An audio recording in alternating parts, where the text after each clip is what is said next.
வணக்கம் ஃப்ரெண்ட்ஸ். இன்றைக்கி என்ன பார்க்க போகிறோம் அப்படின்னு பார்த்தீங்கன்னா, நிறைய இயர்லி கொஷின்ஸில் கேட்டதாக குரூப் 1 ஆகட்டும் 4 ஆகட்டும் பெரியாருடைய பத்திரிகைகள் இதழ்கள் வந்துட்டு என்னென்ன பண்ணணும் நடத்திய இதழ்கள் அப்படின்னு பார்க்க போகிற ஷார்ட்கட். ஸோ குடியரசு, ரிவால்ட், புரட்சி, பகுத்தறிவு, விடுதலை, உண்மை இதெல்லாம் அவங்க நடத்துனது.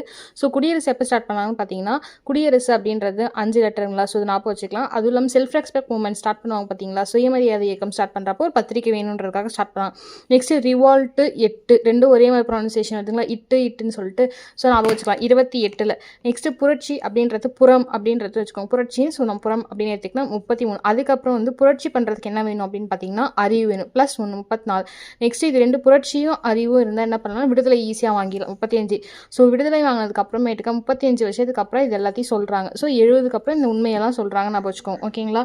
ஸோ வந்து குடியரசுக்கு 5 லெட்டர், 25 செல்ஃப் ரெஸ்பெக்ட் ஸ்டார்ட் பண்ணும்போது ஸ்டார்ட் பண்ணுறாங்க. ரிவால்ட்டு 8. ஓகேங்களா. நெக்ஸ்ட் 28 புரட்சி அப்படின்றது புறம் அப்படின்றது 3 வார்த்தை. ஸோ புரட்சியும் அறிவும் இருந்தால் விடுதலை ஈஸியாக கிடைச்சிடும். 33 34 35. ஓகேங்களா. விடுதலை கிடைச்சி 35 வருஷத்துக்கு அப்புறம் இந்த எல்லா உண்மையும் சொல்கிறாங்க நம்ம வச்சுக்கோம். ஓகேங்களா. ஸோ 70. நன்றி ஹஸ்பண்ட், சப்போர்ட் பண்ணுங்கள். நெக்ஸ்ட் சப்ஸ்கிரைப் பண்ணுங்கள். Tata by.